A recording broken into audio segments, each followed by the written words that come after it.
दोस्तों जय हिंद, आपका स्वागत है आपके YouTube चैनल प्रीतम अकाडमी में। तो दोस्तों आज हम लोग क्लास 9 के मैथ्स चैप्टर हीरोन्स फार्मूला का प्रश्नावली 12.2 क्वेश्चन नंबर 3 पर डिस्कशन करेंगे। तो हमारे पास यहाँ पे क्वेश्चन दिया हुआ है। सबसे पहले हम लोग क्वेश्चन को रीड करेंगे, फिर समझेंगे कि किस तरह क्वेश्चन को बनाया जा सकता है। तो मैं क्वेश्चन को रीड कर रहा हूँ, आप लोग ध्यान से सुनिए।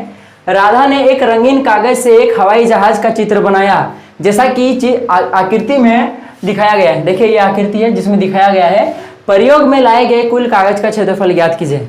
आपको क्वेश्चन सीधा सा बोल रहा है कि एक राधा नाम की लड़की है जिसने इस टाइप का एक हवाई जहाज का एक रंगीन कागज से बनाया हुआ है, और आपको क्या करना है, इसका क्षेत्रफल ज्ञात करना है। तो आप बोलेगा सर क्वेश्चन में तो कहीं पे डाटा दिया हुआ है नहीं, तो हम लोग कैसे एरिया ज्ञात करें।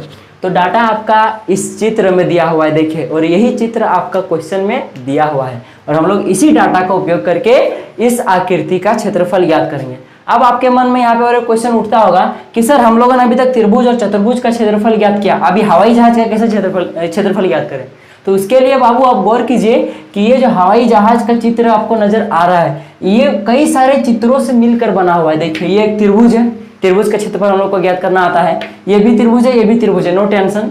ये वाला आपका एक आयत है, आयत है तो क्या हुआ, इसका भी तो हम लोग एरिया ज्ञात कर सकते हैं। और ये क्या है, एक खास प्रकार का चतुर्भुज है, समलंब चतुर्भुज है, और स्टूडेंट अधिकतर इसी में फंसता है। आज हम लोग इस डाउट को क्लियर करेंगे और समझेंगे। तो चलिए इसका क्षेत्रफल ज्ञात करने के लिए ये जो विभिन्न तरह की आकृति आपको नजर आ रही है, त्रिभुज त्रिभुज त्रिभुज चतुर्भुज चतुर्भुज जो नजर आ रहा है आपको, सबका आपको अलग अलग करके एरिया ज्ञात करना है, क्षेत्रफल ज्ञात करना है, और सबको आपस में ऐड कर देना है। तो आपको इस पूरा का क्षेत्रफल निकल कर आ जाएगा। इस टाइप का क्वेश्चन आपका बनेगा। तो चलिए वक्त जाहिर ना करते हुए वीडियो को हम लोग शुरू करते हैं। तो सबसे पहले ये देखिए, आपका ये आकृति है, इस त्रिभुज को आकृति नंबर 1 कहा गया है, इसको आकृति नंबर 2, इसको आकृति नंबर 3, इसको आकृति नंबर 4, इसको आकृति नंबर 5। ये आपका क्वेश्चन में दिया हुआ है। तो आकृति नंबर 1 से स्टार्ट करते हैं। किस चीज से स्टार्ट करेंगे, इसका एरिया ज्ञात कर। चलिए ज्ञात करते हैं। तो हम लोग उसको भाग लिख सकते हैं, भाग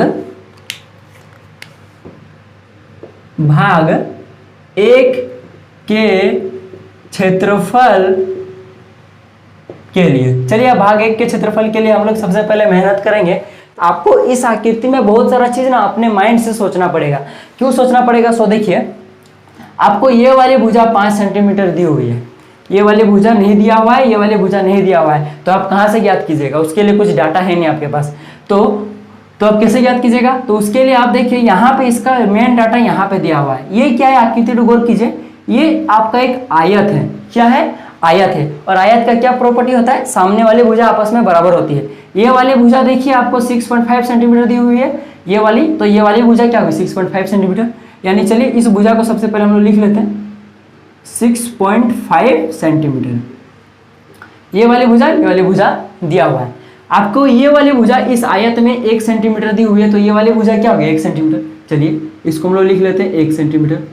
और जो ये आयत की ये वाली भुजा 1 सेंटीमीटर है, इस त्रिभुज की भी एक भुजा है, क्योंकि ये दोनों में कॉमन है। अब यहाँ पे गौर कीजिए कि ये एक समद्विबाहु त्रिभुज के जैसा आपको लग रहा है, जैसा लग नहीं रहा है, ये एक समद्विबाहु त्रिभुज है ही, इसीलिए ये भुजा आपका क्या है 5 सेंटीमीटर है, तो ये भी भुजा क्या होगी 5 सेंटीमीटर होगी। समद्विबाहु त्रिभुज का प्रॉपर्टी होता है दो भुजाएं आपस में समान होती है, और बाकी एक भुजा का पता नहीं, कुछ भी हो सकता है।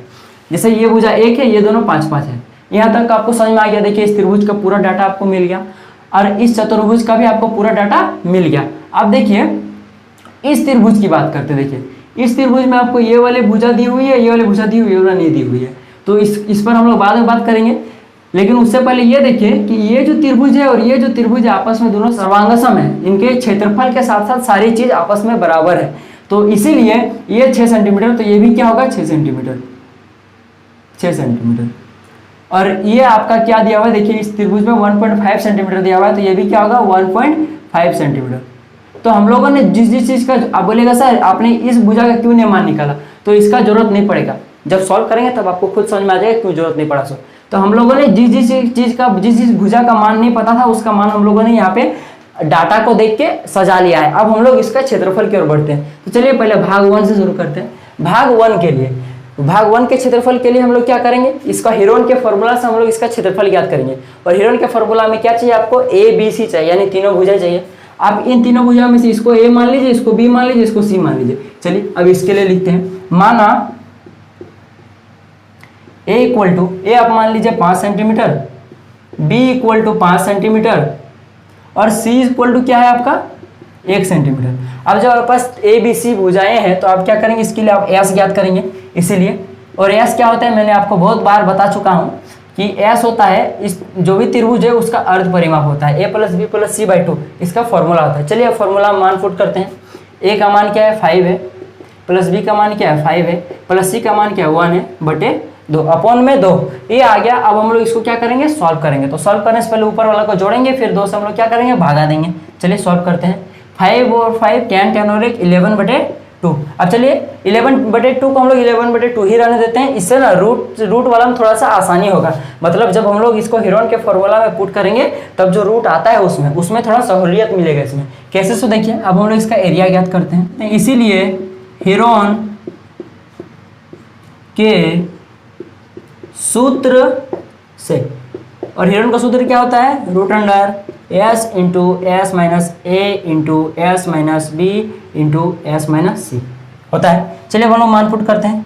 एस का मान यानी अर्ध परिमाप आपका क्या है 11 बटे 2 इंटू यहाँ भी क्या है एस का मान 11 बटे 2, ए का मान क्या है 5, यहाँ क्या है 11 बटे 2, एक बी का मान क्या है 5। चलिए यहाँ भी एस का मान क्या है 11 बटे 2, सी का मान क्या है 1। ये हम लोगों ने सारे मान को पुट कर दिया। अब हम लोग सॉल्व करेंगे इसको। तो कैसे सॉल्व करेंगे, पहले रूट के अंदर वाले सारे काम करेंगे। चलिए करते काम। चलिए यहाँ पे देखिए इंटू यानी क्या, यहाँ गुना है, यहाँ भी गुना है और यहाँ भी गुना है। ये तो मैंने आपको हर क्लास में यही बताया है, आपको याद भी होगा। चलिए अब लिखेंगे हम लोग 11 बटे 2, यहाँ इंटू का इंटू। चलिए अब इसको हम लोग माइनस करते हैं। तो जब हम लोग इसको माइनस करेंगे तो कैसे माइनस करेंगे, तो माइनस करने के लिए हम लोग भिन्न का घटा करेंगे। चलिए भिन्न का घटा करते हैं। एलसीएम आपका 2 आएगा, जब 11 फिर तो 1 बटे 2 आएगा। इस डाटा सेम इसलिए यहाँ भी क्या होगा 1 बटे 2 होगा इंटू। देखिए अब जब इसका हम लोग एलसीएम निकालेंगे तो 9 बटा 2 आएगा। हम लोगों ने कुछ नहीं किया, एलसीएम निकाल के ये डाटा हम लोगों ने प्राप्त किया। चलिए अब हम लोग को इसको नेक्स्ट स्टेप की ओर सॉल्व करते हैं। देखिए 11 बटे 2 इंटू 1 बटे 2 इंटू 1 बटे 2 इंटू 9 बटे 2। अब इसको कई तरह से सॉल्व कर सकते हो। तो देखिए हम लोग आसान तरीके से सॉल्व करते हैं। देखिए 9 1 1 11 ये सब क्या है, अंश है। 2 2 2 2 ये सब क्या है, हर है। यानी 9 ये सब क्या है, अंश है, और नीचे वाले सब क्या है, हर है।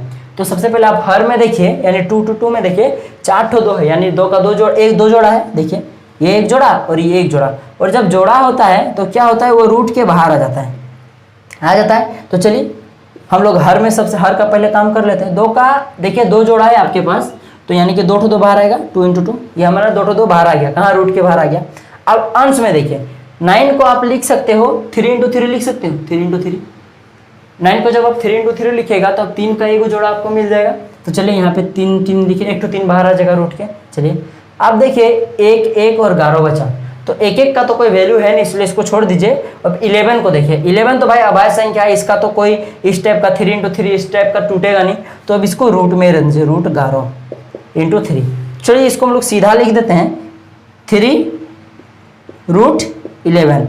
अब इसको हम लोग सॉल्व करते हैं। चलिए 3 रूट 11 बटा नीचे में 2 इंटू 2 यानी 4 है। ये आपका आ गया 3 रूट 11 बटे 4 सेंटीमीटर स्क्वायर। क्या, इस भाग 1 का आपका एरिया निकल कर आ गया। आप इसको और एक स्टेप सॉल्व कर सकते हैं। चलिए सॉल्व करते हैं। 3 का 3 रख दीजिए इंटू रूट 11 का जो मान होता है, रूट 11 का जो मान होता है 3.31 होता है, और बटे में देखिए 4 है तो 4। चलिए अब इसको हम लोग गुना करते हैं। चलिए आपस में गुणा करते हैं। 3 3 3 9 3 3 9 9.93 बटा 4। अब हम लोग इसको 4 से डिवाइड देते हैं। चलिए 4 दूना 8 4 4 16 4 8 32। ये आपका आ गया, ये जो इस त्रिभुज का जो भाग 1 है, भाग 1 का जो आपका एरिया निकल कर आ गया 2.48 सेंटीमीटर स्क्वायर। ये आपका भाग 1 का क्षेत्रफल निकल कर आ गया। अब हम लोग भाग 2 को देखते हैं। अब देखिए यहाँ पे आकृति में ये जो भाग 2 है ये क्या, एक आयत है, और आयत का फॉर्मूला क्या होता है क्षेत्रफल ज्ञात करने के लिए, एल गुना बी होता है। चलिए लिखते हैं हम लोग, भाग 2 के क्षेत्रफल के लिए, भाग 2 का क्षेत्रफल के लिए क्या करेंगे हम लोग, सबसे पहले एल देखते हैं क्या है सब, क्योंकि भाग 2 का क्षेत्रफल क्या होगा, ये एक आयत है, इसलिए आयत का क्षेत्रफल क्या होता है, एल गुना बी होता है। तो सबसे पहले हम लोग देखते हैं एल क्या है। एल ये लंबाई होगा, लंबाई आपका देखिए क्या है 6.5 है। चलिए देखते हैं 6.5 सेंटीमीटर, और आपका जो बी है, बी क्या है आपका, बी देखिए 1 सेंटीमीटर है। चलिए अब हम इसमें मान पुट कर देखें, इसका फॉर्मूला मान पुट करते हैं। इसीलिए L into b equal to क्या हो जाएगा 6.5 इंटू 1। तो जब इसको गुना कीजिएगा तो क्या आ जाएगा 6.5 का 6.5 होगा सेंटीमीटर स्क्वायर। ये आपका भाग 2 का क्षेत्रफल निकल कर आ गया। अब हम लोग क्या करेंगे, भाग 3 का क्षेत्रफल याद करेंगे। चलिए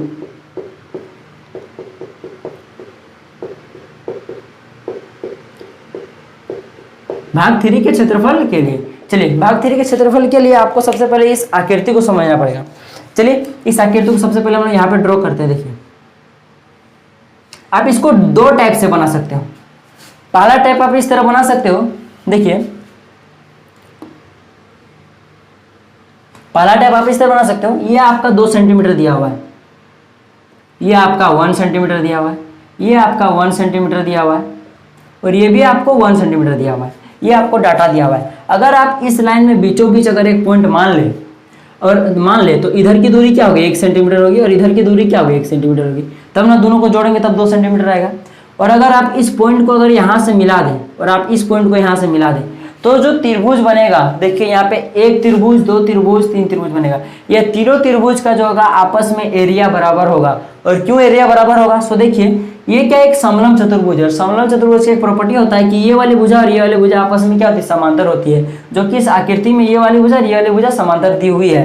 तो जब कोई समांतर लाइन के बीच में अगर त्रिभुज बना हुआ है, मैंने क्या कहा, जैसे ये दोनों समांतर लाइन है, इसके बीच में देखिए ये त्रिभुज और ये त्रिभुज और ये त्रिभुज बना हुआ है, और उनका आधार अगर एक समान है। देखिए इस त्रिभुज का अगर ये आधार पकड़े 1 सेंटीमीटर, इस त्रिभुज का ये आधार पकड़े 1 सेंटीमीटर, इस त्रिभुज का अगर ये आधार पकड़े 1 सेंटीमीटर, यानी तीनों त्रिभुज का आधार बराबर है और समांतर लाइन के बीच में बना हुआ है, तो उनका एरिया हमेशा आपस में बराबर होता है। यानी आपको क्या समझ में आया, तीनों का एरिया बराबर है। और साथ ही आप अगर गौर करके देखें तो ये सब क्या, ये तीनों क्या एक समबाहु त्रिभुज है। समबाहु त्रिभुज मतलब सारे कोण आपस में समान है और सारे भुजाएं आपस में समान है।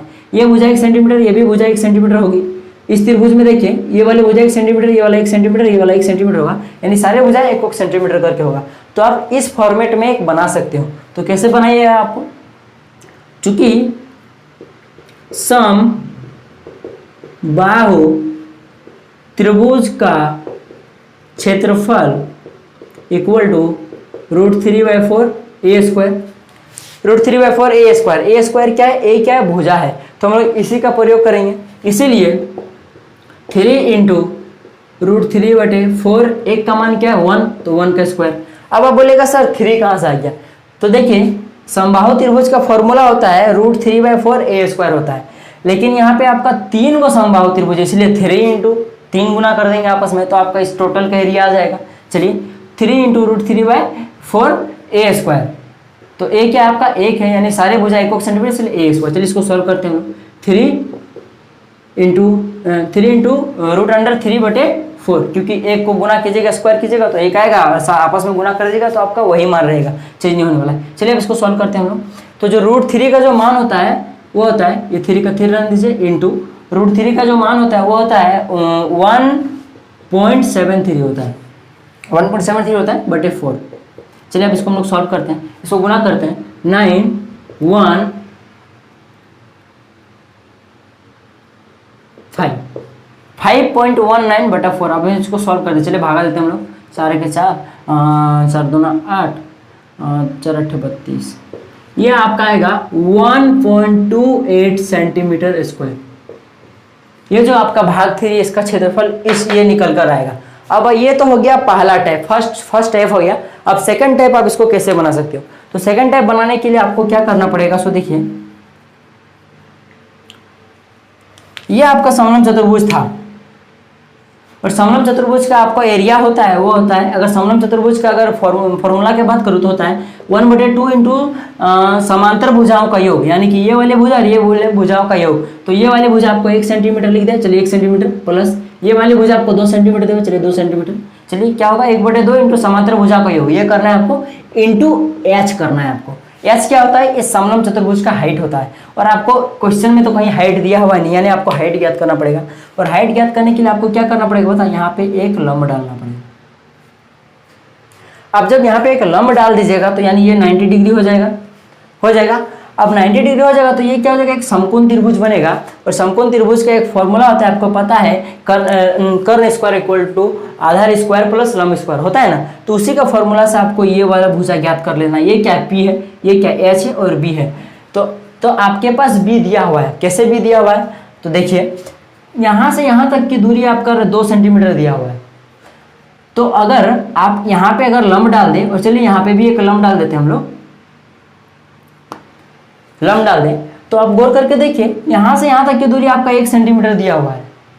तो यहाँ से यहाँ तक की भी दूरी तो 1 सेंटीमीटर होगी ना। क्यों होगी, क्यों? सो देखिए यहाँ पे देख के समझते हैं।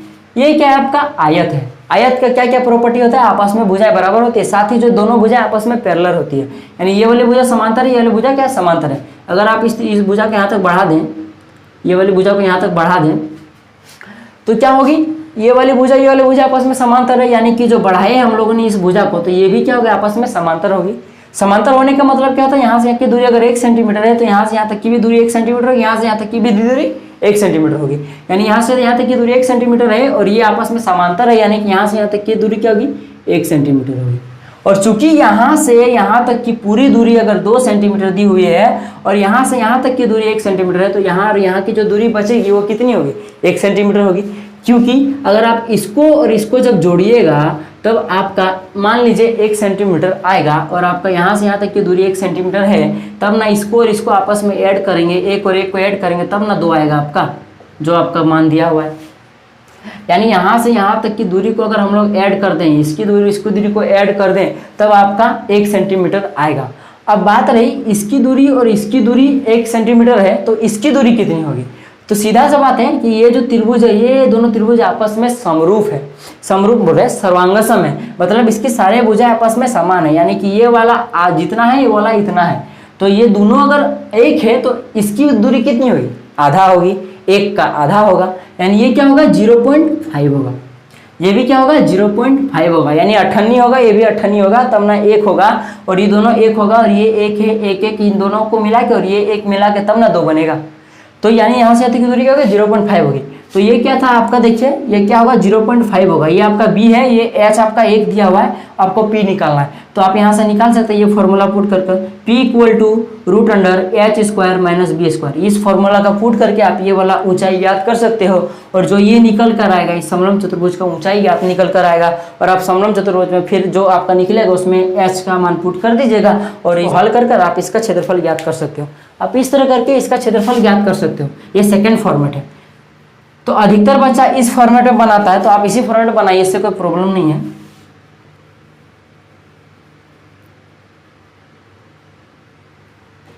यह आपका 2 सेंटीमीटर था। चलिए, हम लोगों ने भाग 3 का कॉन्सेप्ट तो समझ लिया। हम लोगों ने क्या किया था, ये इसको हम लोग समबाहु त्रिभुज में डिवाइड करके इसका हम लोग एरिया निकाले थे और एक टाइप से हम लोग समझे थे कि कैसे निकाल सकते हैं। चलिए, अब हम लोग इसको 4 भाग की ओर बढ़ते हैं हम लोग। तो आप लोग गौर करके देखिए, ये 4 और 5 आपस में इक्वल है, समान है। तो यानी इसका जो एरिया है उसका एरिया भी क्या होगा, यही होगा। आप बोलेगा सर यहाँ पे ये वाली भुजा दी हुई है, ये वाली भुजा दी हुई है, ये वाली भुजा नहीं दी हुई है। और आप जब बता रहे थे तब ये वाला नहीं बताए थे। क्यों नहीं बताए थे, क्योंकि आपको इसको हिरण का फॉर्मूला से नहीं निकालना है, आप इसको त्रिभुज का फॉर्मूला से निकालिए। और बेसिकली त्रिभुज का फॉर्मूला क्या होता है, चलिए लिखते हैं, भाग 4 और 5 के क्षेत्रफल के लिए, 4 और 5 के क्षेत्रफल के लिए हम लोग क्या करेंगे, त्रिभुज के सूत्र का उपयोग करेंगे। और त्रिभुज का सूत्र बेसिकली क्या होता है, 1/2 इंटू आधार गुना ऊंचाई होता है। आधार गुना ऊंचाई होता है। और आप गौर करके देखिए, इसको आप अगर आधार मान ले तो ये ऊंचाई होगा। हम लोग को वही करना है। चलिए, 1/2 इंटू आधार क्या है आपका 1.5 इंटू आपका जो h है, h क्या है 6 है, ये 6 है। चलिए, अब हम लोग इसको क्या करेंगे, सॉल्व करेंगे। तो आप क्या करेंगे, यहाँ पे देखिए ये सारे क्या है, गुना में है, यानी कि आप इसमें बटा का काम कर सकते हो। देखिए ये बटा 1 है, ये बटा 1 है। चलिए हम लोग इसको सॉल्व करते हैं। इसको आप 2 से इसको काट दीजिए, 3 आएगा आपका। अब इसको हम लोग क्या करेंगे, 1.5 इंटू 3 करेंगे। चलिए हम लोग इसको गुना करते हैं, क्या आएगा आपका, ये आपका 4.5 होगा। और चूंकि मैंने आपको बताया ये वाला एरिया और ये वाला एरिया आपस में क्या इक्वल है, यानी कि ये दोनों क्या है, ये 2 आकृतियां हैं। तो आप इसको अगर 2 से गुना कर दे तो इन दोनों का क्षेत्रफल एक ही जगह पे निकल कर आ जाएगा। तो क्या करेंगे, इंटू 2 करेंगे। चलिए इसको सॉल्व करते हैं। 9 सेंटीमीटर स्क्वायर। तो इन दोनों का क्षेत्रफल निकल कर आ गया 9 सेंटीमीटर स्क्वायर। इसका भी निकल गया, इसका भी निकल गया, इसका भी निकल गया, सबका निकल गया। हम लोग क्या करेंगे, इनमें सबको आपस में ऐड कर देंगे। चलिए हम लोग ऐड करते हैं। अब हम लोग इसको ऐड कहाँ करेंगे, यहाँ पे ऐड करेंगे। तो चलिए आप लोग सबसे पहले इसको स्क्रीनशॉट मार लीजिए। हाँ, अतः हवाई जहाज का क्षेत्रफल क्या होगा आपका 19.26 सेंटीमीटर स्क्वायर। ये आज का क्वेश्चन आपका सॉल्व हो गया। अब हम लोग क्वेश्चन नंबर 4 को नेक्स्ट क्लास में सॉल्व करेंगे। तब तक के लिए जय हिंद, जय भारत और आपका दिन शुभ हो।